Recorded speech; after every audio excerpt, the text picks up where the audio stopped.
Mang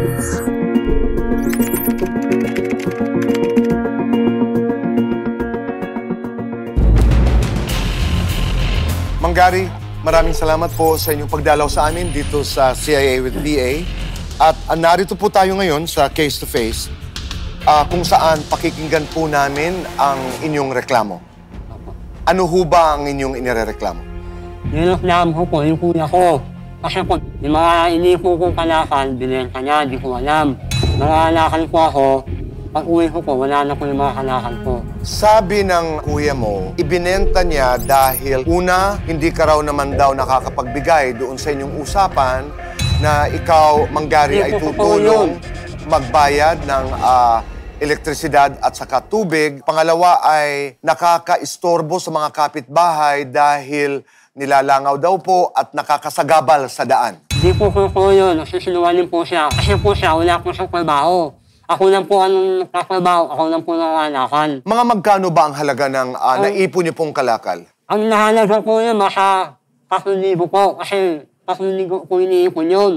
Kasi po, bababa ang kalakal ngayon. Pag pumasok kalakal ko, saka po bibenta. Lahat. Sabi naman niya, naibenta lamang niya ng 500 piso. Hindi po, nagsisinungaling po siya. Kasi po, ang binenta niya, mga kanso, bakal, mahal po yun. So hindi ho kayo naniniwala na 500 pesos lamang ang kanyang kinita doon sa ibinenta niya? Hindi po, araw-araw po siya nagbibenta. Kung umuwi ako sa bahay, yung mga kalakal ko, nilalagay ko sa bahay. Tapos, pag umaalis po ako, naano niyo po ako, sinasalisiyan. Hindi ho ba nakakasagabal doon sa daan? Hindi ho ba nakakaistorbo sa inyong mga kapitbahay? Hindi po, nasisantabi po yun. Tapos meron po yung pakit na sako. Hindi ka kinausap ng kuya mo na, Gary, ito'y nakakaistorbo sa mga kapitbahay, nakakahiya. Walang pag-uusap na ganoon. Wala po. Kasi po, siya na talagang magbenta kasi wala siyang pabili pagkain. Kaya binibenta niya yung kalakal ko. Pero kayo ho ay nakatira doon sa bahay ng iyong kuya. Opo. Paano ho nangyari na kayo po ay nakatira doon? Sabi niya sa akin,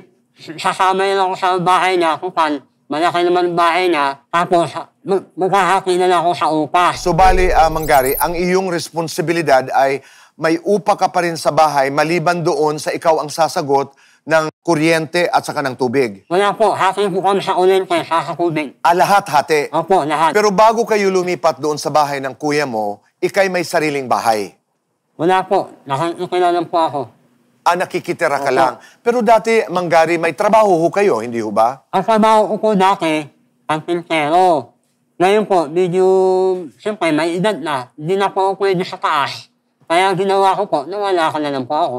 Sabi ng kuya mo, ikay pa lakad-lakad lang doon, palaboy-laboy, kaya sinabi raw niya sa iyo na dito ka na lang sa bahay muna tumira. Totoo ho ba yun? O ikaw ang lumapit sa kanya? Paano nangyari na ikay... Hindi po, siya po lumapit sa akin. Kasi po, alam niya, araw-araw, uminta ako kasi nawawalakan ako. Siya po, wala po siyang trabaho. Dati may trabaho siya, di ba? Karpentero rin? Opo, ang trabaho niya, pasumpot-sumpot lang. Minsan may gawa, minsan wala. Okay. Kayo naman ho'y nakakapagbigay, nakakaambag nung iyong upa. Opo, kasi po, araw-araw po ako nawalakan. So yan ay napag-usapan nyo. Klaro, umupo kayong dalawa na, okay, dito ka tumira, ito ang iyong responsibilidad. Opo. So paano kayo nagkasakitan? Ang ano lang po sa bahay, sa luka. Eh, gusto na kukun ako.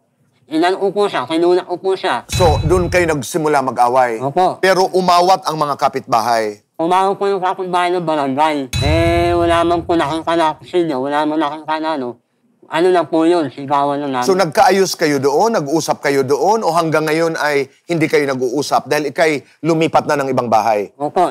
O ngayon po, nung usap na po kami sa barangay, sabi sa amin, patawanan ko na siya, kasi kupal, kuya ko naman siya. Eh, pinatawad ko na po siya. Tapos, ang ginawa niya po, inaalis na lang po ako sa bahay nila. Ilang taon po ang inyong anak? 17. Naawa po ako pagdating ng gabi. Hindi ko po alam kung anong pong mangyayari sa amin. Kayo ho ba'y patuloy na nangangalakal? Opo. Ako din po nangangalakal ngayon. So, kayo'y kumikita araw-araw? Opo. Meron bang mga araw na meron kayo nakukuha? Meron bang mga araw na wala po? Meron din po. May araw po na walang nakukuha. Minsan, meron namang nakukuha. Sa mga nabibigyan ko sa akin, minsan bibigyan ako pagkain, bibigyan ako ng bigas, mga sardinas, dilata. Ang anak niyo ho ba'y nag-aaral? Hindi na po nag-aaral kasi gawa na po walang pera eh. Gusto ko sa sanang paaralin, kaso po, nangangalakan lang ako. Nahawa ko ng loob ko sa kuya ko. Nilalayas na kami. Wala po kami bahay. Sana po kami nakakitira. Sana po, makulungan po ako ng kahit konting negosyo lang po. Puhunan. Wala po talaga ako. Wala po makain sa anak ko. Minsan wala po ako nakukuha kalakal. Mang Gary, maraming salamat po. Tayo magkikita maya-maya lamang. Kasama si Kuya Alan at Ate Pia. Ako.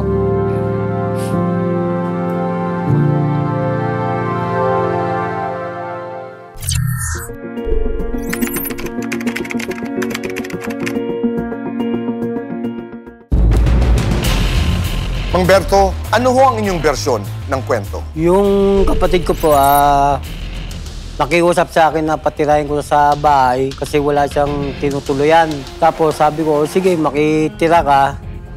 Ngayon, sabi ko sa kanya, kada magbibigay ka sa akin ng pambayad sa kuryente at saka sa tubig. Pumayag naman ho siya. Kaya lang pag tumagal-tagal na, hindi na nagbibigay sa akin eh. Mang Berto, ang sabi ni Mang Gary ay ang inyong usapan daw po ay hati kayo sa ilaw, hati kayo sa tubig.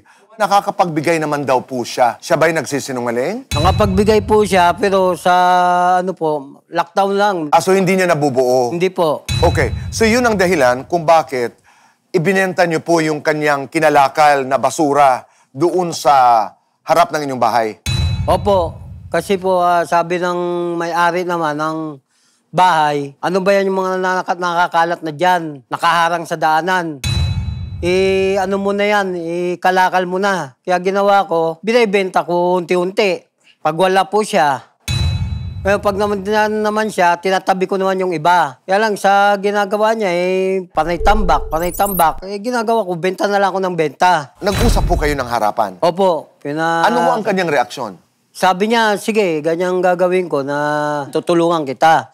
Banda uli, wala na po eh. So paano umabot doon sa inyong away? Kasi nagka-pisikalan. Kasi po yung anak ko po, sinasabihan yung anak niya na, "Hoy, gumising ka na kasi umaga na."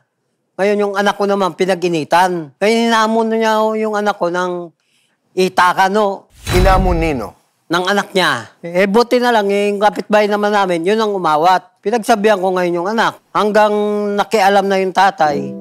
Sabi ko sa tatay niya, ganyan kayo ng ganyan, umalis na lang kayo rito. Pumayag naman hanggang tumagal puro ganun na lang katuwiran sa akin, alis. Ginawa ko na lang yung kalakal niya, yun na lang inaano ko, binibenta. So bakit patago na ibinibenta niyo po? Kasi po, kung malalaman niya, magagalit na naman siya. Maaayos ho ba ito ng usapang magkapatid? Ewan ko lang kasi magkaiwalay na kami ngayon Pero ngayon si Mang Gary ay nagrereklamo dahil sa kanya ay 3,000 daw ang halaga ng kalakal na inyong naibenta. Ang sabi mo naman ay magkano lamang ang naibenta? 300. Ano ang pwedeng mangyari, Mang Berto, para maayos ang lahat ng ito? Humingi siya ng tawad. Maraming salamat, Mang Berto, at maya lamang ay tayo'y mag-uusap kaharap si Kuya Alan at Ate Pia. At sana'y magkaroon ho tayo ng resolution, pagkakaunawaan kung paano tayo susulong, mag-move forward mula dito sa inyong problema. Opo. Maraming salamat po. Opo, maraming salamat po.